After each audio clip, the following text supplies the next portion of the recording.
நேரம் நள்ளிரவு. இடம் நைட் சிட்டி. மின்னும் இரவு விளக்குகள். வீதிகளில் கார்கள் ஓடிக்கொண்டிருக்கின்றன. இந்த நகரம் இரவில் தூங்குவதில்லை.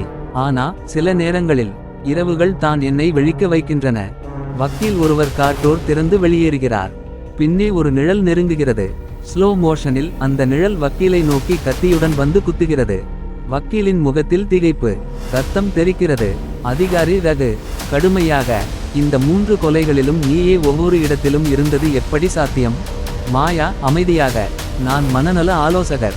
நானும் என் கிளையண்ட்களும் சில சந்திப்புகளுக்காக இருந்தோம்.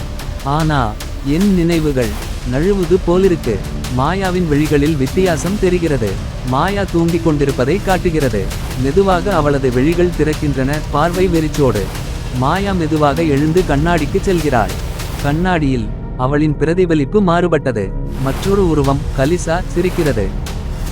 மாயா குரலில் மாற்றம். நான் வருகிறேன். தீர்ப்பு சொல்ல. தொழிலதிபர் கார் சிக்னல் லைட்டில் நிற்கும் காட்சி. தொழிலதிபர் கார் ஓட்டிக் கொண்டு வருகிறார். பின் இருக்கையில் யாரோ இருப்பது தெரியாது. ஹாரன் ஒலி வருகிறது. அவர் திரும்புகிறார். பின் இருக்கை மாயா உட்கார்ந்திருக்கிறாள். கையில் கத்தி. திடீரென ஒலிக்கும் ஹாரர் ஸ்கோர். ரத்தம் தெறிக்கும் சவுண்ட். கண்ணாடி மீது ரத்தம். தொழிலதிபர் இறந்துவிட்டார்.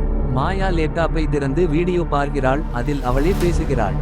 நான் மறந்த நினைவுகளுக்குள் பயணிக்கிறேன். என்னை எந்த விதியும் மன்னிக்காது. வீடியோவில் புதிதாக ஒரு பிளாஷ்பேக் புகைப்படம். 3 கொல்லப்பட்டவர்களும் சிறிய வயதில் மாயாவுடன் இருக்கும் புகைப்படம். பின்னர் மெல்லிய குழந்தையின் அழுகை கேட்கிறது. மாயா ஒரு வெண்மையான ஆடையில் அமர்ந்திருக்கிறாள். ஒரு டாக்டர் எதிரில் பேசுகிறார்.